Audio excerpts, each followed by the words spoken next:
Good afternoon, Ms. Mitchell and fellow colleagues. Welcome to Group 3 presentation on the pillar phonics. Group members are Ms. Bamini Prasad, Ms. Talita Welch, Ms. Renetta Singh, Ms. Chelsea Pierce, and Ms. Abigail Wilson. Acknowledgement. We would like to give special thanks to our lecturer, Ms. Mitchell, and my fellow colleagues for helping and assisting in this assignment.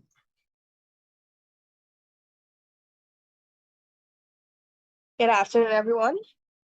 We will be defining the phonics pillar and understanding its importance. We will also look at the history, case studies, and other important aspects of the phonics pillar.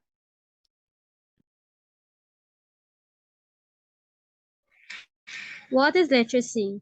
Literacy is comprehend specific ways of thinking, reading, and writing of a specific context.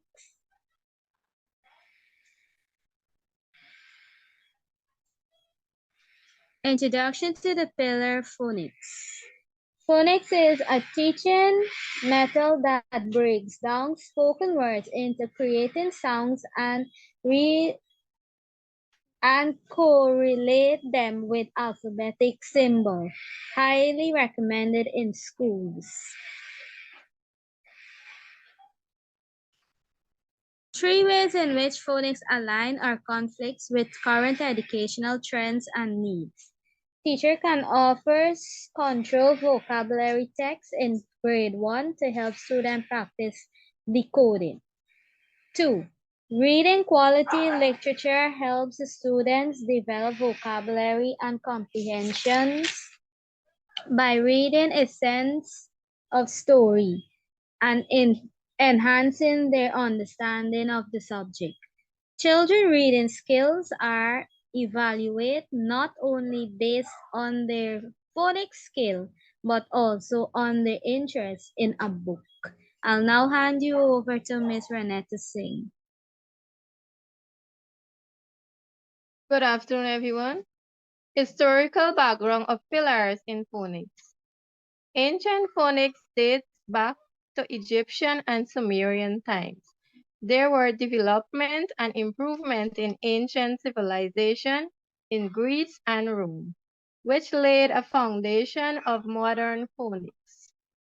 Philologist Richard Mulcaster created a phonics-based reading method in the 17th century, highlighting the relationship between letters and their corresponding sound. Andrew Bell, who promotes slate writing, a spelling and teaching method in which pupils trace letters on a slate or in the air, further improved this approach.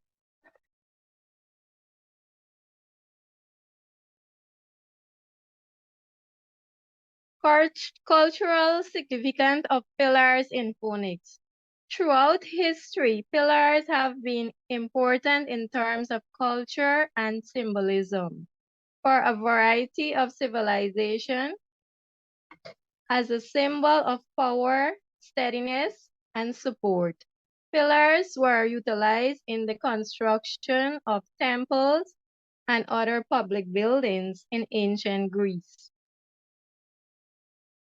In their educational system, the Greeks also employed pillars. The 7 liberal arts were the knowledge pillars that supports a well-rounded education.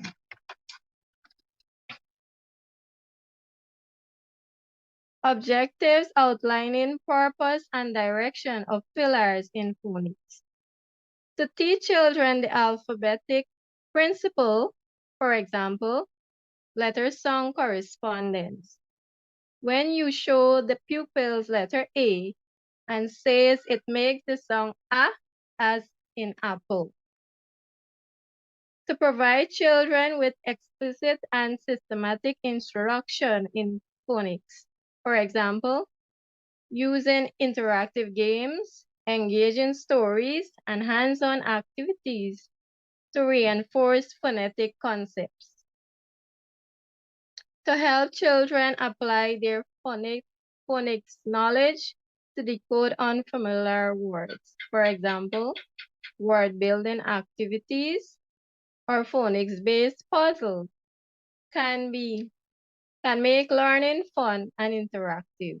I'll now hand you over to Ms. Tolicha Welch.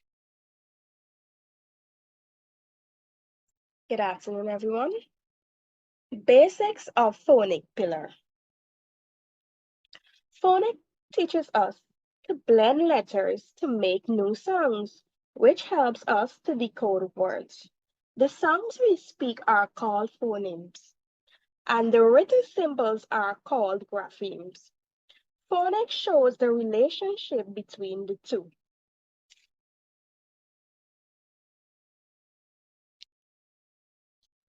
Examples and case study of phonics pillar.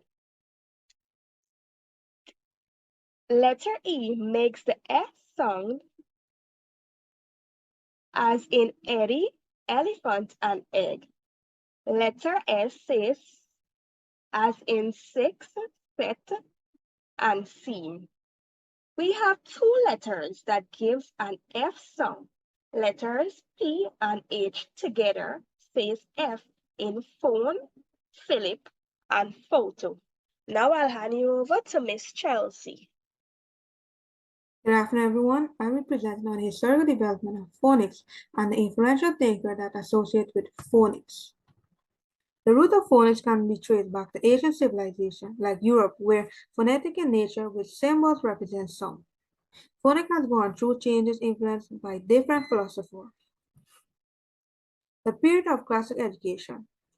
In ancient Greece, philosophers such as Plato and Aristotle emphasized the importance of phonics in education. They believed that understanding the relationship between sounds and symbols was fundamental to literacy. In the medieval Europe, during the Middle Ages, phonic instruction was used mainly by monks in school to teach Latin, with the emphasis of decoding and pronouncing words accurately. The Renaissance, between the 14th and 17th centuries. With the advent of printing press, educators began to shift the focus of education towards the informal form of languages, leading to the development of phonics instruction in various European languages. In the 19th and the early 20th centuries, phonics became a permanent method of teaching, reading, and spelling in schools, as educators recognized the importance of phonics for literacy development. Prominent thinkers associated with the development of phonics instruction include John Amos Comenius, who was known as the father of the modern education, advocated for the use of phonics in his influential work, Orbis Pictus. In the 19th century, educators such as Horace Mann and Sarah Joseph Heyman of the United States was associated with the development of systematic phonics instruction. They emphasized the importance of teaching of reading through phonetic decoding.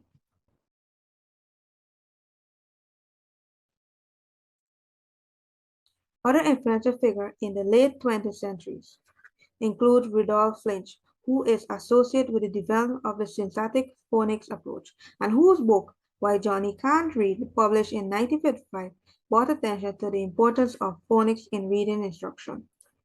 Leonard Bloomfield, another education associated with the analytic phonics approach. In the mid-20th century, with the rise of the whole language approach to reading, phonics was no longer prominent. This changed in the late 20th and the early 21st centuries, when there was a re-emergence of phonics-based instruction as an effective approach from researchers such as Louisa Cook-Moss. In 2000, the National Reading Panel also concluded that the research literacy provides solid evidence that phonics instruction produced significant benefits for children from kindergarten through 6th grade, and for children having difficulty learning to read. The greatest improvement were seen from the systematic phonics instruction. Good afternoon, everyone. Phonics is a key component of early literacy program, teaching children letter sounds, connections to improving reading skills. Popular phonics programs used in Guyana includes Jolly Phonics and Abeka, reflecting the recognition of its importance. This approach is often integrated into a balanced literacy strategy alongside other reading methods like old language and sight old recognition, supplemented by digital tools for interactive learning. Thank you.